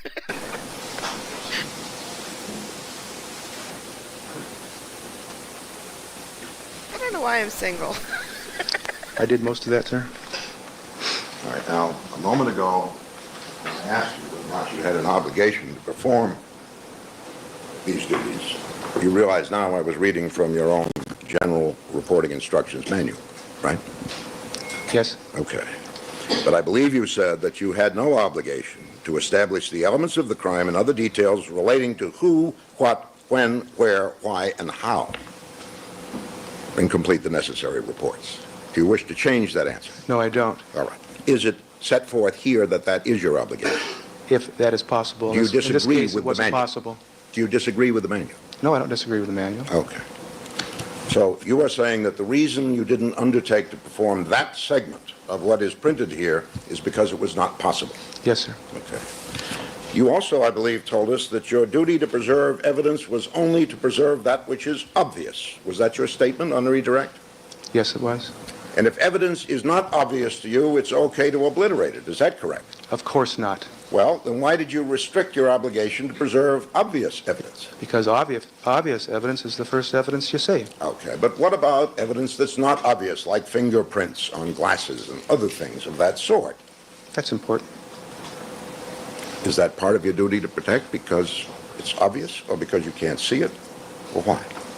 If it's within the crime scene, yes. All right. Tell me what steps, if any, you took to protect that portion of what might be evidence that was not visible to the naked eye. The area was cordoned off you and mean like nobody Fozzie did? unauthorized was allowed into it. Well, you say unauthorized. Where in the manual does it mandate that you as a watch commander awaiting detectives go to the crime scene personally and go past the tape once it's been secured? Where in the manual? I have no idea. Is that something you do simply because it's a habit? That was something I do because that's mandated by our detectives. Well, you have disclaimed, as I understand it, any expertise or responsibility for solving the crime. Have you not? For solving the crime? That's Yeah. correct, yes. All right. Well, if that's so, why in the world would you jeopardize the crime scene by walking on it? I didn't jeopardize the crime scene by walking on it. Okay. Did you really have any business at all in inspecting those bodies that morning? Yes, sir. All right. And where in the manual is it mandated that you do that? I have no idea. It isn't mandated in the manual anywhere, is it, Sergeant? I don't know. When was the last time you read the manual? Do you remember? Cover to cover? About 15 years ago. And any part thereof? Probably 3 to 4 times a week. Okay. Now,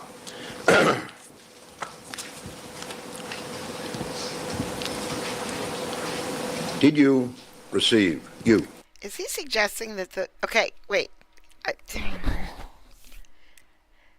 They're asking him why he didn't perform all these duties that he's not supposed to perform. And then they're asking him why he looked at the bodies, why he investigated the bodies at a murder scene. And he's a police officer that was there guarding it. I don't get these people.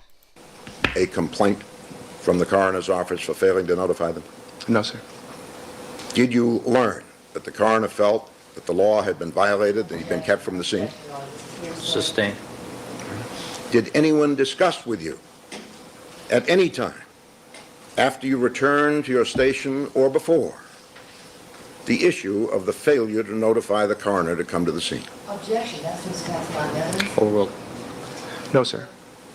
To this day, you have never been queried as to why that didn't happen. Objection. Is that right? Overruled. That's Ms. Katzman. Overruled. No, I have not. Am I the first one ever to question you as to why the coroner wasn't notified? Yes. That's all. Thank you. Oh, I'm sorry. One more question. No. You Okay, said one more you question. saw a single set of footprints. Do you recall saying that? Yes, I do. How would you know that? I saw 2 footprints. Are you an expert in footprints? No. Did you examine or photograph the footprints? Just now, you mean? No, at the scene. Where in the manual does it tell you how to count to 2? No. There were no photographs taken until you left at 4:10, were there? Objection, irrelevant. Overruled. Overruled. I don't remember photographs were taken while I was there or not. You never saw a flashbulb go off, did you? Right. It was not light enough to take photographs by natural light, was it? I have no idea. You don't know if it was dark or not, Sergeant? I know it was dark. You do. Yes. Can you take photographs by natural light when it's dark? If you know. I don't know cameras that well, sir. I don't know. Okay. Now, how did you ascertain that there was a single set of footprints, Sergeant Rossi? I saw two bloody shoe prints. A left and a right, two lefts, what were they? Oh, I don't know. I saw two. And how do you know that all the prints that you saw, both of them, were made by one set of feet? Flash means a different word to me. I don't know that. Okay. Where exactly, between the two gates, did you see these footprints? Approximately half the way between the rear gate and the front part of the house. Halfway down the walkway, I should say. Halfway down the walkway? Yes, sir. Now, you know today, from just having viewed a picture of it, that there is no walkway, don't you? There's no walkway? Yeah. Bring up 48, please.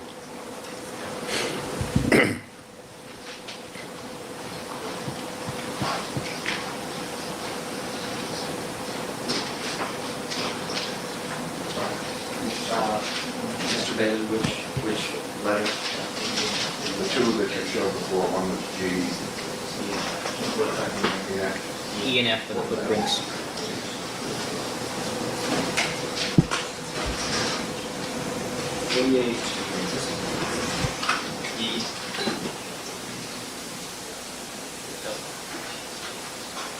All right, well, as long as you brought that one up, stop there. Did you see this, could you bring that back for a minute? Take advantage of your inadvertence. 48G, the close-up of the blood spot. Yes.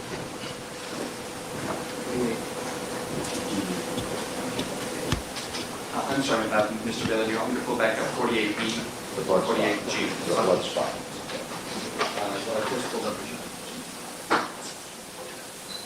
Apparently not, This is Lori. 48G, Your Honor. The Don't first you one pay is attention. 48E. Did you see that blood spot that morning? I saw a blood spot that morning. Well, I understood you to say on redirect examination that you recognized this blood spot. Do you or don't you? No objection, that misstates the testimony. Sustained. What did you mean to say about this blood spot when it was shown to you during redirect? Overruled. I saw a blood spot in the beginning of the walkway area. Does that look like the blood spot you saw that morning? It looks like the area where I saw one. Look at the spot, if you will, on your screen. You notice that it's pretty much circular? Yes. Was the spot that you looked at that morning, that you alluded to in your redirect examination, a circular spot of that type? Yes. Do you have any training at all in blood spots? No. Can you tell from looking at that spot that whoever dropped it was standing still? No. You can't, okay. Where, bring up E, please, and print that if you will. Do you wish this particular photo printed? Yes, please. 1015, Mr. Robertson. I'm correct. No, it's already, this is already People's 48G. What do they call it when you take a picture with those old cameras that, you know, smoke? They put their head under the... Is that film? Is that a film? No, that's not a film. There's a word. Stenography, but that's not it. What's the word that... Can't remember. I can't remember.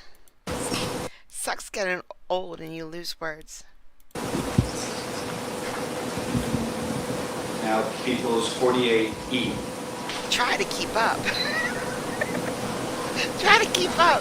No, use the sheet. What walkway? 45. I'm sorry, 48G. Right. How many footprints? People's How do you know? 45E.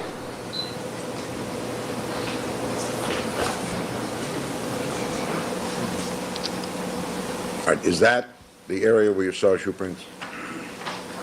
I believe I saw it a little bit farther down than that, sir. All right. Do you recognize where we are in that photograph? Isn't that towards the front of the house? Well, On the walkway. you're the witness. That's what it appears to me, yes. Is that what you recognize from your visit to the scene? Well, I didn't walk that far, but that's what it looks like to me. You never went up the steps, did you? No, I didn't. Any entry you had to the part of the walkway or series of steps and walkway nearest the alley was through the alley gate, wasn't it? Yes, sir. Okay. Now, how far from the alley gate, in feet, if you can tell us, were the two prints that you thought were bloody footprints? 7 50 feet? kilometers. 50 feet. Approximately. Could you tell me how you were able to see them, since yesterday you told us you never went more than 30 feet from the gate? Did I say About a that? Well, quarter then of a maybe football 30 feet. I'm field. sorry. Would you like to elect one of the two I think it was as probably your closer. final statement on the matter? I think it was probably closer to 50 feet. 50 feet, okay. You don't think you went any further than that? No, I know I didn't. So as we view the evidence, we ought to find some bloody footprints 50 feet from the gate, Yes, sir. or less, right? Yes, sir. Did you see any other footprints at any time? No, I didn't. Did you look for any other footprints? Yeah, I used a flashlight, but like I said, I didn't go any farther past the ones that I saw. But when you came upon this set, and you had your flashlight in Call your a hand, did friend. you shine it down the Furman. walkway to see if there were other and further footprints? Yes, I did. Okay. And what did you see? I didn't notice any at that point. All right, so apparently some person had walked a distance from the crime scene toward the rear gate, and suddenly their soles got bloody. Is that what it appeared to you? No. Okay. No, OJ's soles got bloody. Can you tell me there whether or not, when he was under the terms of the manual that govern the conduct of all police officers in LAPD, it is a requirement that all employees of the department are to conform with its rules and provisions at all times? Do you agree with that? Yes, I do. Thank you. All right, guys, we did it. We did 2 OJs today. Today was fun. Thank you so much for coming out. I don't know how much time I have today, but I might make a short video of just his asinine questions at the end with the footprints and the blood, because they're so stupid. Stupid questions from O.J. Simpson's trial. There's a good thumb. Right? I hate thumbs. They're the worst. Thank you for coming out. Be good today. I'm going to bed, so I can't be any better than that. Well, I guess I could be cleaning. That would... No. Have a good day, guys. I will see you again real soon. Bye.